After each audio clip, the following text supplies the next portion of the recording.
नादां मणिनूपुरन्ते मञ्जूषिकां वेदगिरां प्रतीमः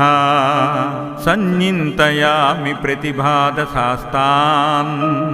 सन्दुच्छयन्तं समयप्रदीपान् विज्ञानकल्पद्रुमपल्लवाभां व्याख्यानमुद्रा मधुरं करन्ति चित्ते करोमि स्फुरिताक्षमालं सव्येतरं नाथकरं त्वदीयं ज्ञानामृतो दक्षिणलालसानां लीलाघटीयन्तमिवाश्रितानां प्रबोधसिन्धोररुणैः प्रकाशैः प्रवालसञ्ज्ञातमिवोद्वहन्तम् विभावये देव स पुस्तकन्ते वामाक